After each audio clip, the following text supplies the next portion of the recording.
वतन अजीज के दरमियान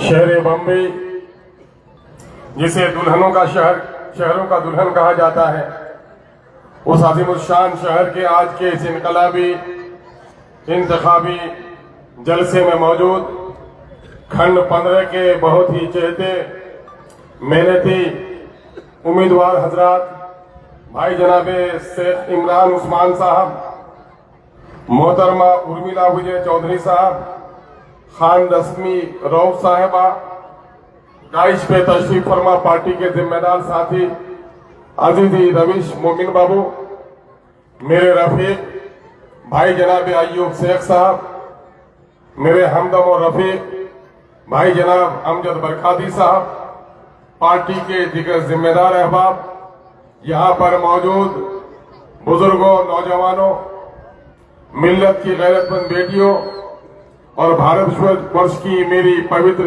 बहनों और बेटियों, हिंदू मुस्लिम साथियों, यह वक्त किसी तवील गुफ्तगू का नहीं है। मैंने अभी चंद बातें जो इमरान साहब के हवाले से सुनी हैं, मैं समझता हूं कि उसके सबसे बड़े गवाह आप होंगे। इलेक्शन का यह जमाना जो इस वक्त आप गोया हाकिम की कुर्सी पर बैठे हैं, आप मुंसिफ हैं, आपको फैसला सुनाना है।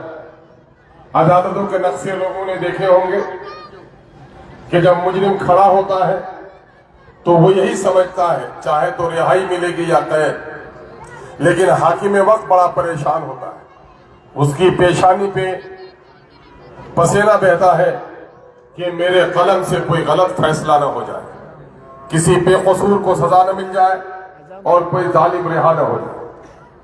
अजान तो बगल की मस्जिद है, बाजू की मस्जिद पहली अजान नहीं, जो करीब की मस्जिद हो उसकी अजान की नजर होगी।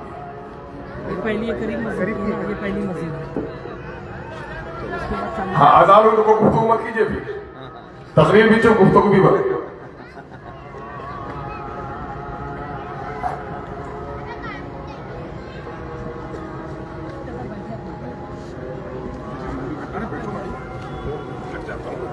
बैठो यार।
अभी सामने अभी तो बताया कि ये मस्जिद करीब है, अभी बोल रहे सामने की मस्जिद है। मैंने पूछा कि जो नजदीक की मस्जिद है उसी के लिए काम करना है।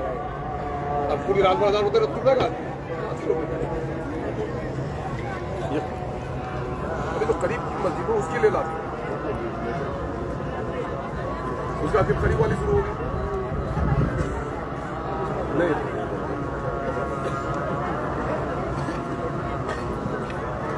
मैंने अपना 7:30 में छूट गया और 8 बजे मैंने मेरा वो फोन फेल हो जाएगा तो दिक्कत हो जाएगी। फोन नहीं हो पाएगा।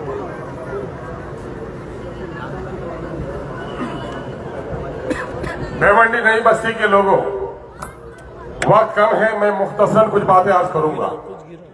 मैं सबसे पहले तो मैं आपको मुबारकबाद देता हूं कि आपके मंच पे और आपकी महफिल में जिस तरह हमने गंगा जमनी तहजीब की तस्वीर देखी है, बहन उर्मिला भी बैठे हैं, भाई विजय जी भी बैठे हैं, रश्मि भी बैठी है, इमरान भी बैठे हैं, सीता भी बैठी है और फातिमा भी बैठी है। ये दरअसल हिंदुस्तान का सही नक्शा है जहां हिंदू और मुसलमान एक साथ में रहता है। याद होगा आपको कि ये मुल्क गुलाम हुआ था जब चेचन और मीर जाफर जैसे हिंदू और मुसलमानों ने मुल्क से गद्दारी की थी, और ये मुल्क आजाद हुआ जब मौलाना आजाद और गांधी की दोस्ती हुई थी। यकीन जानो, जब जब मुल्क में हिंदू और मुसलमानों में दुश्मनी हुई है, मुल्क को नुकसान हुआ है, और जब जब हिंदू मुसलमान दोस्त हो गए हैं, मुल्क को तरक्की मिली है। मैं प्यारे हिंदुस्तान को सर सैयद अली रहमा की नजरों से देखता हूं। जुमला कहा जो सोने के हरूफ से लिखने वाले हैं। मोदी और मोदी के खानदान को सुनना जरूरी है कि सुन लो मोदी, तुम जिस माँ को अपनी मादरे वतन मिट्टी को माँ कहते हो, उस माँ के बारे में मेरे बुजुर्ग सर सैयद अली रहमा ने कहा, हिंदुस्तान एक खूबसूरत दुल्हन की तरह है, और हिंदू और मुसलमान दोनों उस खूबसूरत दुल्हन की रसीली आंखें हैं। किसी भी एक आंख को फोड़ दोगे तो हमारी दुल्हन बदसूरत हो जाएगी। अगर इस देश को बचाना है तो हिंदू और मुसलमानों को एक बनाकर रखना पड़ेगा। ये मजहब के नाम पर सियासत करने वालों ने हमें हिंदू और मुसलमानों को इतना दूर कर दिया है कि जंगलों के दरिंदों से भी इंसान खौफ नहीं खाता। आज हिंदू और मुसलमानों के दरमियान में जो खौफ बरपा हो गया है, हिंदुओं की बस्ती से मुसलमान जाते हुए घबराता है और मुसलमानों की बस्तियों से हिंदू जाते हुए घबराता है। इन जालिमों ने हमें तोड़ा है। मैं आपको विश्वास दिलाता हूं, मेरे हिंदू दोस्तों, मेरे सिख और पारसी दोस्तों, मेरी बेटियों और बहनों, मैं जो कहता हूं वही करता हूं। मेरा विश्वास ही है, इस संसार का ईश्वर एक है, और जितना अटल विश्वास हमारा है कि इस संसार का ईश्वर एक है, उतने ही बार हम कसम खा के कह सकते हैं हम सारे इंसान एक माँ बाप के संतान हैं। हमारे लिए अलग अलग माँ बाप पैदा नहीं हुए, एक ही मर्द आदम और हव्वा, उनकी नस्लों से हम आगे बढ़े। तुम्हें मालूम हो कि नहीं, उर्मिला बहन को मालूम हो कि नहीं, विजय जी को मालूम हो कि नहीं। हालांकि विजय जी के जो कारनामे हमने सुने हैं, यकीनन है कि हिंदुस्तान में ऐसे लोगों की जरूरत है कि मुसलमानों का घर जले तो हिंदू पानी लेकर दौड़े, और हिंदू का घर जले तो मुसलमान पानी लेकर उस आग को बुझाए, तभी एक अच्छा हिंदुस्तान बन सकता है। मैं एक जगह गया, एक सभा में, हमारे यहाँ सत्संगी लोग हैं जो निराकार ब्रह्मा के पुजारी हैं। मैं बहुत प्रेम और श्रद्धा के साथ उन लोगों से मिलता हूँ। मैंने कहा तो मेरे वचन सुने हो, राजनीति के लोगों पर वैसे भी विश्वास नहीं होता, ये कहते और है कुछ करते और है। मैं कसम खाकर कहता हूँ, वो दलित भी मेरा भाई है, वो ब्राह्मण भी मेरा भाई है, वो मुसलमान भी मेरा भाई है। एक चोर अगर मुसलमान हो जाए तो उसके सर पर जूते रखो, और एक दलित का बेटा अच्छा काम करे तो उसके गले पे माला रखो। यही इंसानियत का पैगाम है। और मैंने कहा कि मेरे शब्द तुमने सुने हैं, मेरे काज तुमने नहीं देखे हैं। है कोई दलित का बच्चा यहाँ पर, कोई दलित भाई हो यहाँ पर, आओ। मैंने बुलाया, मैंने कहा ये गिलास का पानी है, तुम पी लो, और आधा ही पियो। जब उसने आधा पानी पिया, मैंने कहा तू निशानी देख, तेरे लब जहां पर, तेरे होंठ जहां पर लगे हैं, मैं उसी जगह होंठ लगाकर पानी पीता हूं। तेरी जान जाए जाए, मेरी जान नहीं जा सकती है। मेरी मां बीमार पड़ी, सास अम्मा बीमार पड़ी, और उसको जब खून की जरूरत पड़ी तो सबसे पहले खून मेरे एक दोस्त जो चमार जाति के थे उसने आकर दिया। और दूसरे बोतल की जरूरत पड़ी तो एक ब्राह्मण में दवा का कारोबारी था, मेरे दोस्त थे, उसने आकर दिया। सुनो, जब एक मुसलमान के रग में उनके रगों में एक दलित का और एक ब्राह्मण का खून बह सकता है, तो फिर इंसान अलग कैसे हो गया? विचारधाराओं का नाम है। इसलिए उस लड़ाई को आज जो सबसे बड़ी जंग लड़नी है हमको, यकीनन है कि हम पाकिस्तान के गुंडों को जवाब देने में भी बैरिस्टर असदुद्दीन की अवैसी की तरह मोदी भी अपने सीने को चौड़ा नहीं कर सका है। मोदी का 56 इंच का सीना चाइना की डांट सुनकर 36 इंच का सीना हो जाता है। और हमसे वफादारी के तुम सबूत मांगते हो। हवलदार हमीद का लहू मेरे रगों में दौड़ रहा है, अस्ताकुल्ला का खून मेरे खून में शामिल है। मुझसे वतन की वफादारी का सबूत मत मांगो, हम मरकर भी इस मिट्टी से जुदा होने वाले नहीं है। मोदी तुमको ये क्या देना चाहते हैं? शिवसेना के लोगों ने इस अखंड भारत के इस प्रेम के शहर में हिंदू और मुसलमानों के दरमियान में जो नफरत फैलाई है, आज भले ही उनके शब्द जरे नरम पड़ गए हो, क्योंकि उनको बीजेपी वालों ने तमाचे मारे हैं, वह नहीं जब तक बीजेपी वालों ने धक्के नहीं मारे थे, ये नफरत की आग लगाने में सबसे आगे थे। और वो आज हमारी बस्तियों में फिर रहे हैं। उसके पुराने तरीके को भूलना मत चाहिए। सुनो, हमारे यहाँ सैलाब आया, एक बच्चा हमारा बह गया, साइकिल उसकी बह गई, बरगद के तरफ में जाकर उसने सहारा लिया और वो 36 घंटे वहां रहा। उसने जो अपना दर्द बताया कि मैं जिस बरगद के दरख्त में था, वहां रंग बिरंगे दर्जनों किस्म के सांप थे, हर सांप सहमा हुआ था, मैं भी सहमा हुआ था। न कोई सांप किसी को तकलीफ पहुंचाई, न मैंने किसी को तकलीफ पहुंचाया।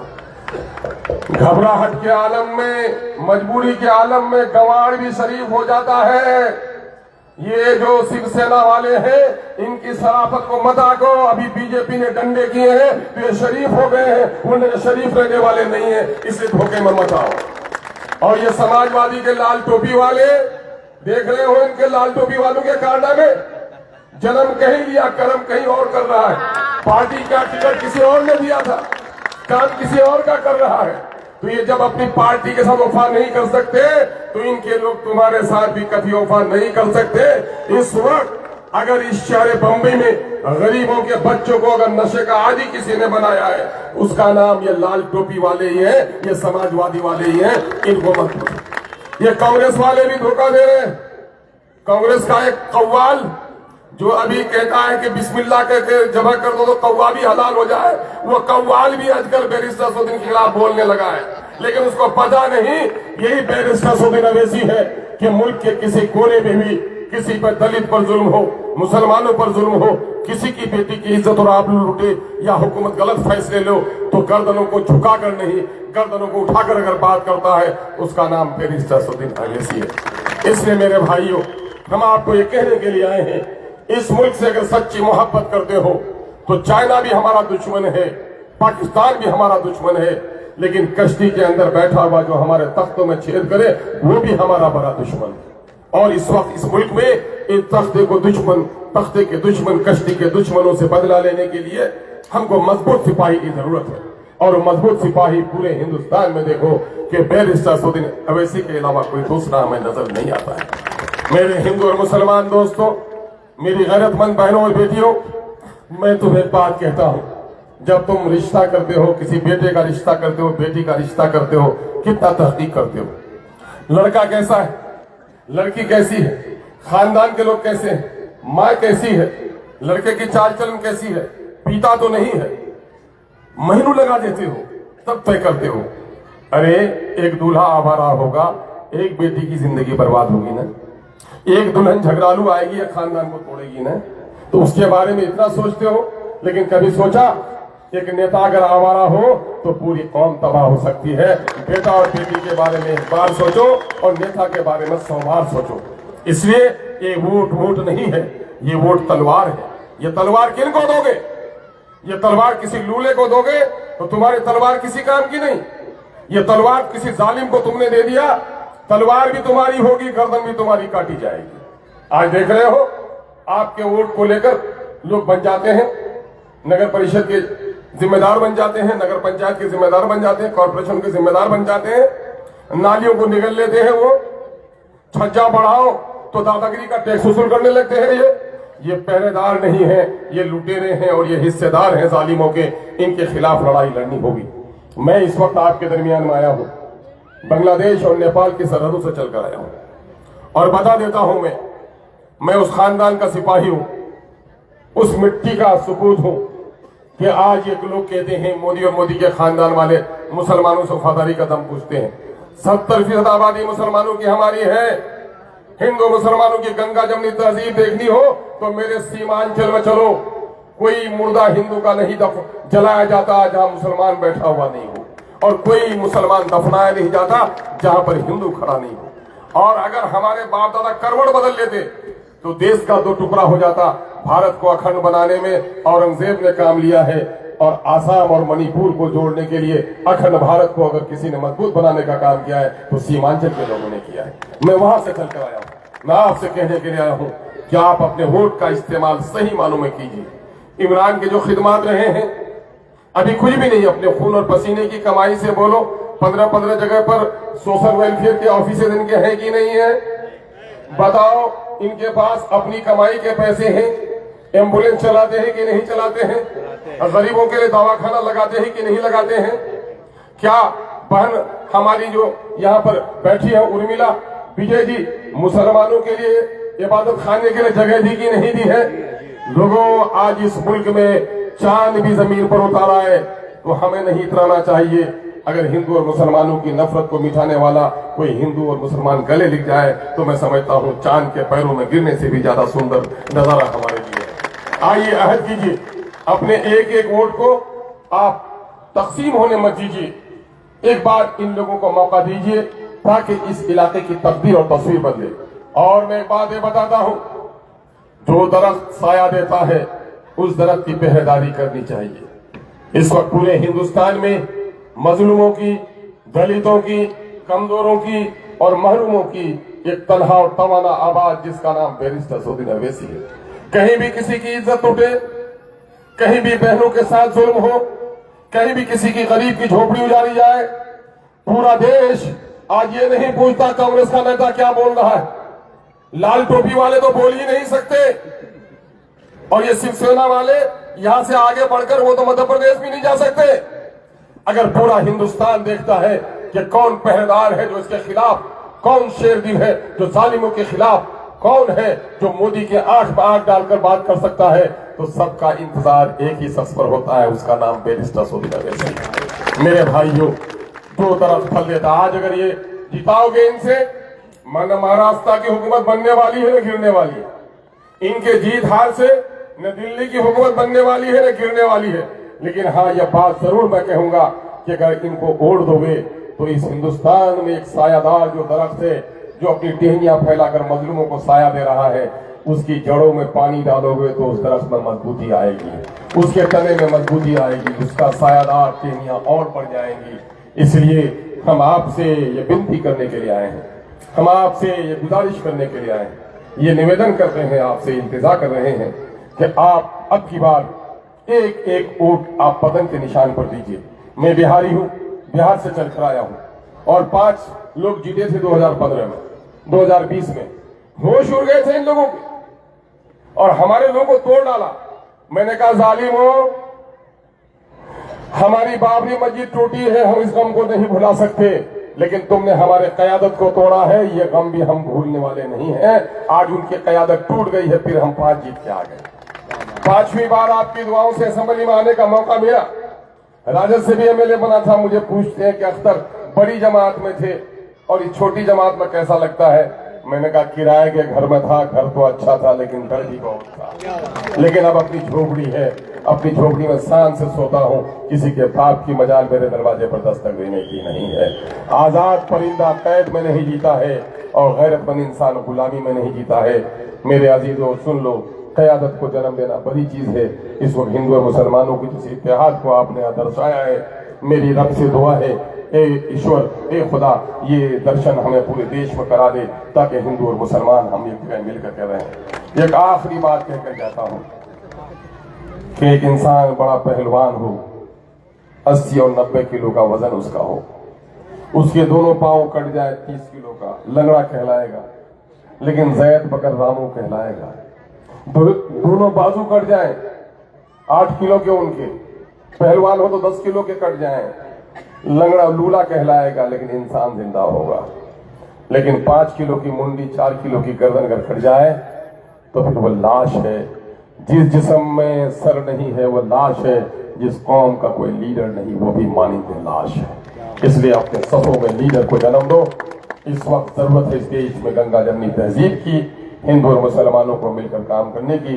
हमें पूर्ण विश्वास है और पुख्ता एतमाद है कि आप अपने एक एक वोट का इस्तेमाल MIM के नाम पर कीजिएगा। हम आपको कहते हैं वोट अमानत है, वोट वकालत है, वोट शहादत है। अपना वोट किसको देंगे, कल क़यामत के मैदान में आपसे पूछा जाएगा। कोई गलत आदमी चुन गया आपके वोट से, वो पाप करेगा, उसके पाप के साझीदार बन जाएंगे। इन नेक लोगों को जिताएंगे, ये अच्छे काम करेंगे तो उसकी के भी पुण्य का हिस्सा भी आपको, उसकी नीतियों का हिस्सा भी आपको मिलेगा। आइए, जोश में आए हो तो नारा लगा दो। मैं बिहारी हूँ, नारा लेकर आया हूँ। मैं तोहफा लेकर आया हूँ, मेरा साथ दोगे? बहने बैठकर हाथ उठाने की जरूरत नहीं है, थोड़ी आवाज लगा देंगी। और तुम अगर मर्द हो तो मर्द होने का सबूत दो, और गैरत हो तो गैरत का सबूत दो। तुमको गुजरात में काटा कि नहीं? हिंदू और मुसलमानों की इज्जत टूटी कि नहीं? बाबरी मस्जिद टूटी, हिंदुस्तान का दस्तूर टूटा कि नहीं? मुजफ्फरनगर में बहनों की इज्जत टूटी, लाल टोपी वाले चुप रहे कि नहीं? यहाँ की गंगा जमनी तहजीब को तोड़ने के लिए शिवसेना वालों ने नापाक हरकतें की कि नहीं? इनके खिलाफ नारे लगाओगे? पेशानी पर तुम्हारा गुस्सा हो, अब मुट्ठी तुम्हारे इतिहाद की ताकत हो, आवाज में ऐसी बुलंदी हो कि आसमानों को चिरे। मैं जो जुमले बोलता हूं वही दोहरा लो। सबने दिया है हमको चोट। अच्छा, इसमें से बाजू किनके किनके कटे हुए हैं और बाजू में किनके किनके दर्द है? जिनके बाजू कट गए वो बाजू नहीं उठाएंगे, और जिनके बाजू में दर्द है वो भी नहीं उठाएंगे, है ना? और जिनको इन जालिमों के खिलाफ गुस्सा नहीं वो भी नहीं उठाएंगे। अगर इन जालिमों के खिलाफ नफरत है तो अपने बाजुओं को लहराओ, लहराओ। मर्द हो तो मर्दानी का सबूत दो। हमारी बेटियां जो सीता है, सावित्री है, रजिया है, अपने बाजुओं को लहराओ। सबने दिया है हमको चोट, सबके दिल में है खोट, अब न देंगे इन बेईमानों को वोट, अपनी पार्टी अपना वोट। इनकलाब, इनकलाब, बैरिस्टर सौदीन अवैसी, बैरिस्टर सौदीन अवैसी, इमरान भाई, रश्मि बहन, बहन उर्मिला जी, बहुत बहुत शुक्रिया नौजवानों। मैं साथी असहरी फरीद, एहसान अवेस, खान सगीर, खान रविश, अंसारी मेराज, अंसारी जलाल, शेख आजम, अंसारी कासमी, अंसारी अफरोज, अनिल ग्वारकार्ड, रेहान अंसारी, रेहाना अंसारी, रिजवान कुरैशी, ये क्या है पैकेट, बाकर बिंचू, ये इमरान उस्मान शेख, उर्मिला चौधरी साहिबा और रश्मि खान के लिए आपसे पुरजोर वोट की गुजारिश करके जाता हूं। हमें पूर्ण विश्वास है आप वोट देंगे, और यकीनन है कि जब खुशियों का आप जश्न मनाएंगे तो मैं भी आपके जश्न में शामिल होने के लिए आऊंगा। बहुत बहुत शुक्रिया, सलाम और आदाब। मैं देर तक बैठता, मुझे एक प्रोग्राम और भी कर